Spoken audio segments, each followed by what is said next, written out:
Welcome to Fair Lady of the Loch. Thank you for joining me.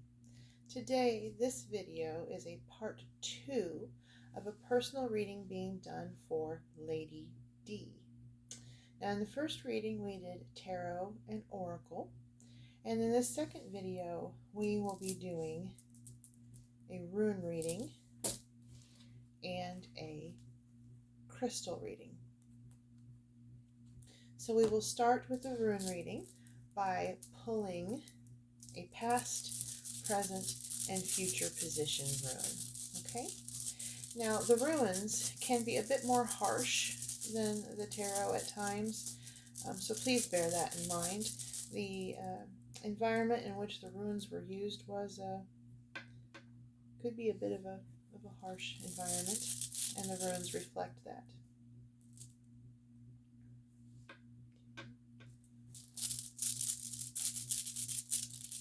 However, it looks like they're being kind to you today for the most part. That's always nice when the runes do that, isn't it? Okay, so we're going to start with your first rune, which is Wonjo. Give me just a second while I get to the right page here. All right, Wonjo meaning joy. Okay. Joy and success. So the Poetic Edda said, bliss he enjoys who knows not suffering, sorrow nor anxiety, and has prosperity and happiness and a good enough house. If we think of Freya's Et as the journey of the seed from purchase to planting, from planting to harvest, from harvest to sale, this is the moment that we may profit. This is the moment, in fact, when we decide what to do with those profits. The runes don't often talk of love, romantic love and familial love, or outside their remit, but this comes close. This is a rune of abundance, or fruitfulness, of enoughness. Okay, remember we talked about in your tarot reading, you are enough. See the last line of the poem.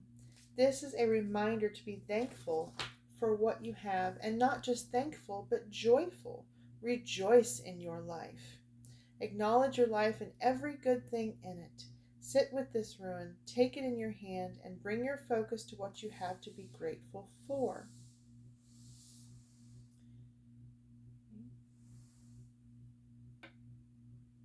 If this feels difficult to do, do it anyway, or perhaps do it especially.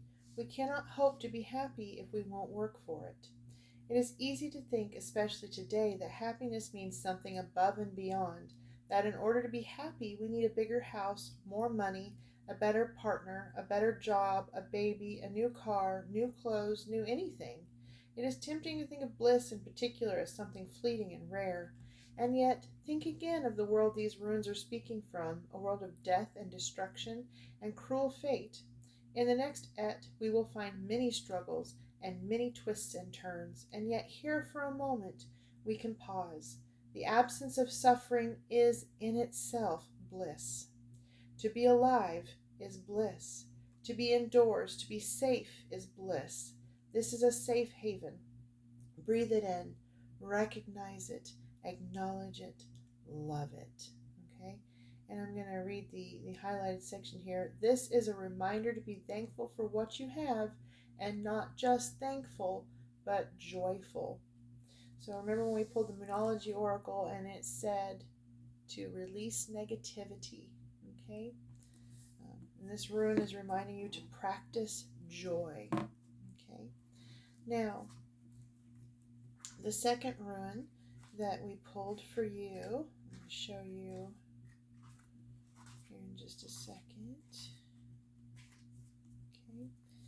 Is this one right here, okay? The Nothas. I don't know if you're going to be able to see it on the rune because it's right on the corner of the stone and it may not pick up very clearly, but we can try. But I wanted to show you in the book. Yeah, see, that's not picking up. Okay. So, let us get into Heimdall's Et and read Nothas, okay? Noth's is need, necessity, and constraint. All right, and that's in your present position there. Then from the Poetic Edda, grief of the bondmaid and state of oppression and toilsome work.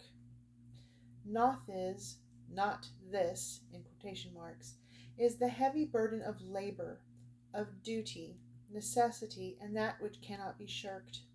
This is the rune of real toil.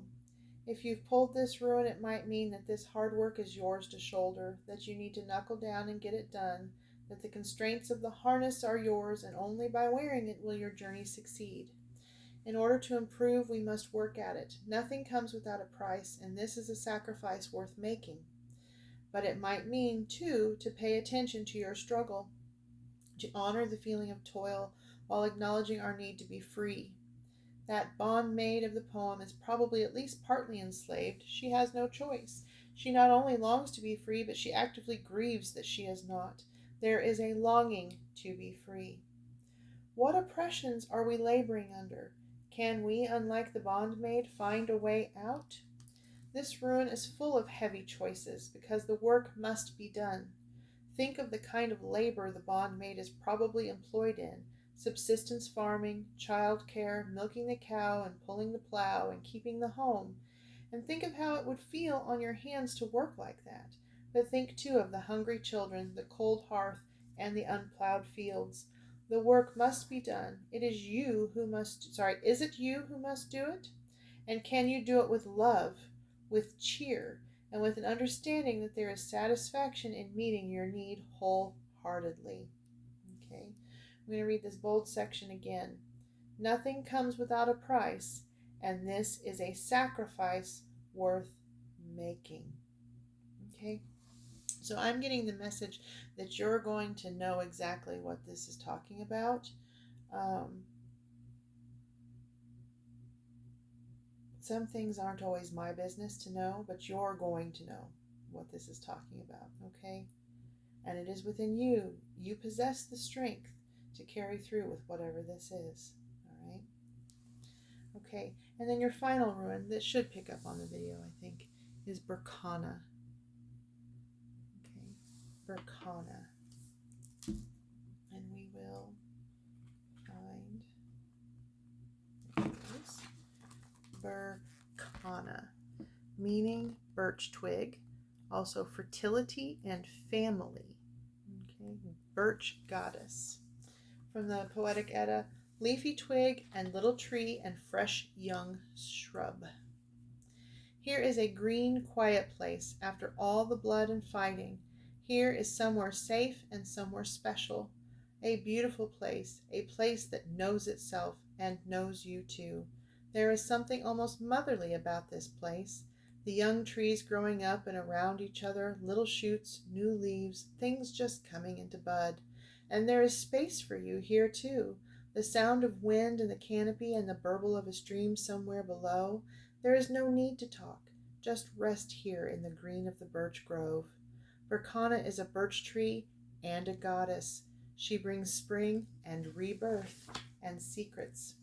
Her secrets are her own, the way a pregnant woman first might keep her own counsel. This is personal, and this is special. There is a gentle kind of privacy to this rune that encourages you to know your own mind, but speak it only where necessary. There is no need to fight. There is no need for war. The birch grove grows up quickly and covers the earth with tiny suckers and puts down roots fast. Where there was war, there is now a little forest. Peace can come if we wish for it. We must wish for it, and work for it, and make space for it. Let the little shoots grow where they will. Progress should leave room for the old ways and the new moments to emerge. When we try too hard, we drown out things that we could have had all along. Why not stop fighting? Why not lay down your weapons and give in to the serenity of this little leafy place? Carry the spirit of Berkana with you if you can. Keep that calm in your mind, that private, gentle reserve. Birch sap can be drunk like cool water, but sweet if you tap the tree right. Rich in minerals, it can save you if you're lost and you're thirsty. Drink deep from this birch grove and wonder, what lies within you? What sap can you save and keep back for yourself? This referring to your energies. What peace can you bring with your silence, your counsel, your calm? Okay, so this very much reflects those new beginning cards. Remember in your tarot you had 3 aces, which represented those new beginnings in your mental and spiritual and physical planes, in your emotional space. Okay, so do the shadow work, do whatever physical work you have to do to meet your responsibilities, and embrace that light that's in you. Let that light come forward and permeate every aspect of your being, and walk in love always. Okay? All right, now I will photograph this and send it to you as part of your messages. And now we will see if we can get some crystals to aid you in this pursuit. Okay? In the clarity of mind that you seek, in the alleviating of anxieties and stresses and overwhelm. Okay.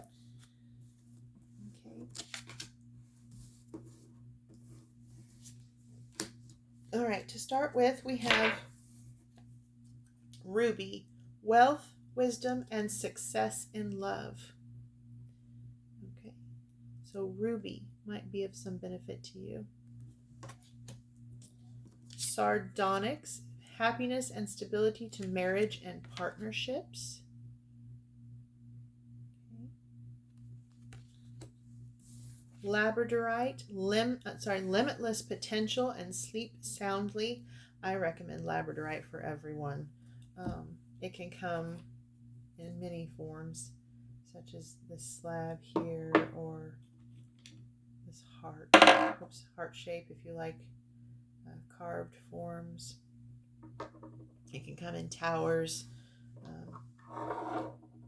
just all different kinds of shapes, whatever would be of best benefit to you. But I strongly recommend it for anyone, especially someone who needs to protect from negative energies and vampires. And then you have carnelian, creativity, confidence, and passion, which is what these runes are made of, carnelian and red agate. So that fits right in there as well. Okay, let's see if we can get any other recommendations for you to start with.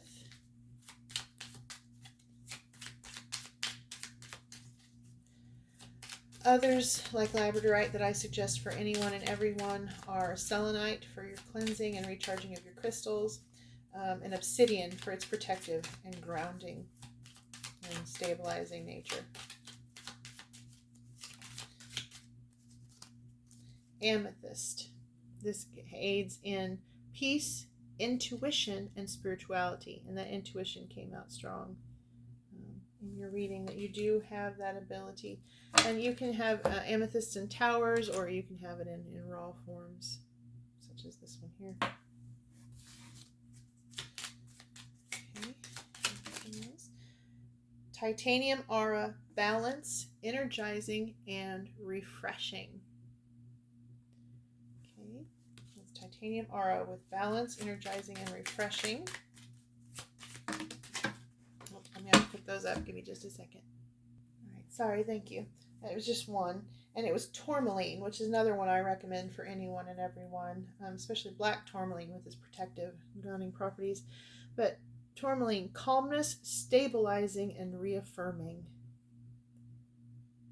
Okay, and this is a green and white and like a pinkish purple here, but tourmaline comes in a wide range of colors, so you can choose whatever color best suits you and your needs. And blue quartz, creativity, expression, and peace. So that inner peace we talked about, working on that, bringing that positivity forward and releasing the negative energies. Okay, this has been your reading. I hope that you found it helpful. If there's anything that you want some clarity on, or if it could be improved upon, please let me know. I'd appreciate you letting me know anything that you wish to about how it resonated with you.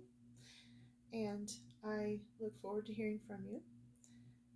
Remember, you are beautiful, you are loved, and you are capable of many beautiful things, including loving yourself and finding joy and light in your life. Thank you. Bye.